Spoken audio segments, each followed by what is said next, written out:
Ben Shapiro can't stop having these wonderful moments where he says things that make every reasonable person pause and go, what on earth did you just say, bro? This is who he is. This is who he is. And I almost want to commend him for his moment of honesty here, but look at his view on empathy and how that fits into politics. Watch. There's only one problem. Okay, empathy is actually kind of bad for politics. The reason that empathy is bad for politics is because it leads you to empathize with people that you are more likely to like, as opposed to people you don't like. Okay, so first of all, the pitch for empathy is actually, and there have been several books that are written on this, social science books, talking about how empathy is not actually the best thing for politics. It actually almost deactivates the reasoning centers of your brain. Because when you're empathetic, you don't actually create good policy. He just let it all out, bro. So the definition of empathy is the ability to understand and share the feelings of another. That's what empathy is. So when we talk about politics and how we craft society, he's saying, hey, leave the instinct to understand and share others' feelings, leave that aside, because that gets in the way. Okay, not only does that not get in the way, that is the point. That is the point of politics. You don't try to craft a society that appeals to me and me alone and fuck everybody else. You're trying to craft a society that functions well and takes into account everybody who's within that society. And then he said, oh, you know, when you empathize with people you like, not those you don't like. It's almost like he's admitting what he does. No, Ben, when you try to empathize with people, you only empathize with the ones you like. But actually, you know, when you look at some of the discourse on the left, even in modern American history, it directly disproves exactly what he's saying, because what happened post-2016 when Donald Trump won?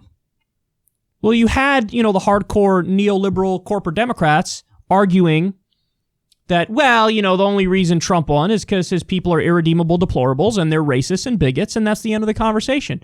And then you had this giant swath of people on the left who made the argument, well, actually, no, not really, because some of Trump's support did come from Rust Belt voters who supported Obama twice and then flipped to Trump. So maybe in their case, it had a lot more to do with outsourcing jobs and how Hillary supported bad trade deals and people who died in the Iraq War. A lot of people who had family members who died in the Iraq War supported Trump over Hillary because Hillary was for the war and Trump was against it. So in other words, you are empathizing with why somebody could have voted for Trump, even though you don't agree with that vote for Trump. Hey, what are the plethora of reasons as to why somebody could be led in that direction? Is it just that they're bad people, full stop? No. It requires a deeper, more thoughtful, nuanced, and complex analysis than that. So the left, that debate rages on to this day. And one of the core tenets of lefties that I've certainly seen, people I'm familiar with, thinkers who I like, they always talk about how, when we talk about creating a better society, I'm not just talking about people who I like, I'm talking about people I don't like too. I disagree with Ben on pretty much everything. I would never deny him healthcare under our Medicare for All system. If he has a problem, if his kid or something gets sick, I would feel terrible for him, even though I don't agree with him. Because empathy actually is the exact opposite of what he's saying. He's saying, oh, you can only empathize with people in your in-group. No, plenty of people empathize with people who are not in their in-group. So he's almost giving away the game as to how he thinks. In his mind, he thinks, well, yeah, I empathize, but it's with mostly hardcore conservative Republicans. I don't really care about liberals and leftists. Well, that says a lot about you. It says nothing about the people on the left, Ben. Because I'll tell you right now, even though I have massive disagreements with so many people, I would never wish harm on them. I would always want these people to have healthcare, have a good education, have a shot at living a decent life. Of course I empathize with them. So, again, he's just giving away too much. But he's making an argument against, quote, the ability to understand and share the feelings of another. When that's like the whole point of politics. So, I had some fun and I went to I can't say the word, thesaurus. I went to the thesaurus and I looked at antonyms of empathy. Because, it stands to reason that this is what he's advocating for. So he wants less empathy in politics. So he wants more of whatever the opposite of empathy is. Well, what's the opposite of empathy? I'll just give you some. The list goes on and on, but this is kind of hilarious.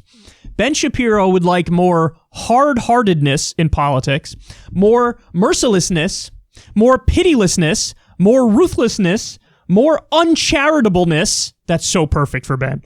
He wants more retribution, revenge, vengeance, venom, vindictiveness, vitriol, atrocity, barbarity, brutality, cruelty, sadism, savageness, savagery, violence, wantonness, viciousness. He wants more of this in politics.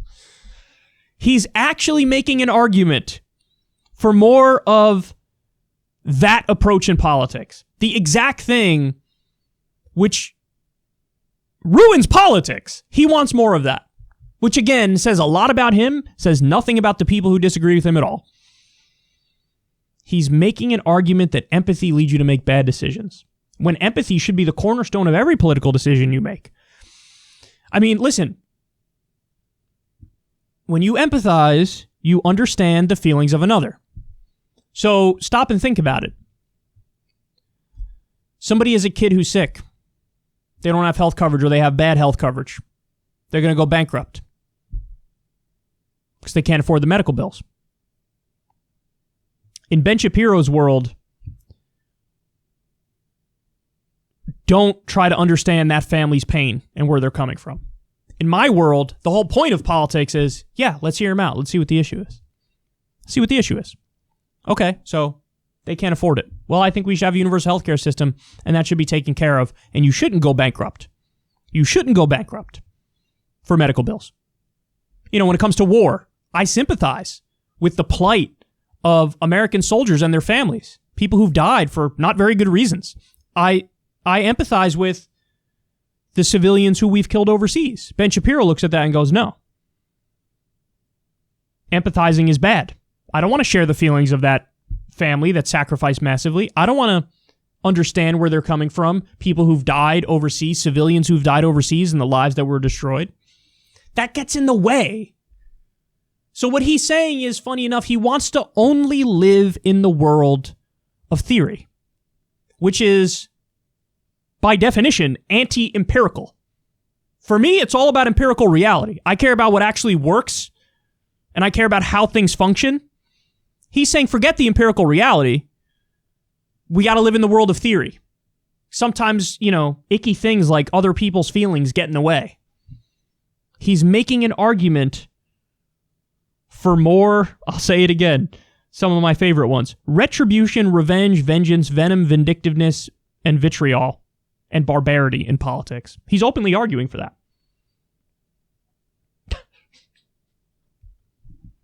People think this guy's an intellectual.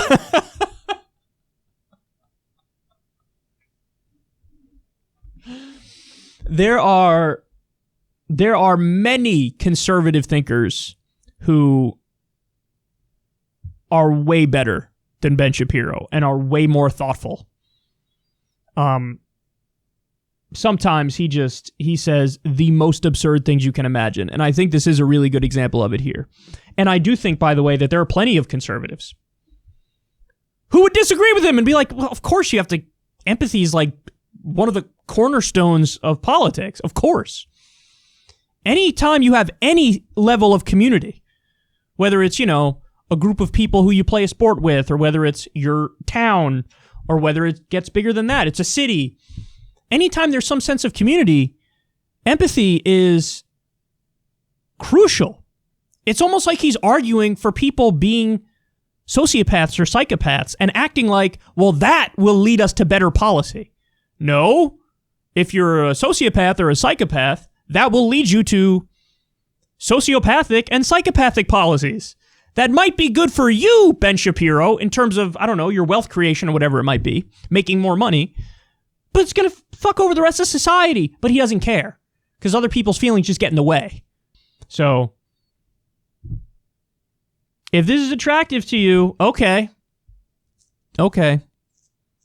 I just think it would be a phase for most people.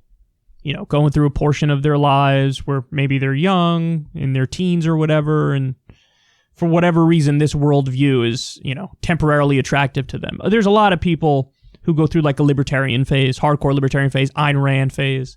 Oh, selfishness actually is virtuous. You know, that's a very common phase for people to go through in high school or college or whatever. But I feel like Ben Shapiro is a similar thing. Like at some point, people are going to realize, oh, yeah, that's pretty stupid, actually. That's a very dumb thing to say. Believe me, he'll keep them coming, too. There will be many more instances like this, which could serve as a light bulb moment for many of his viewers.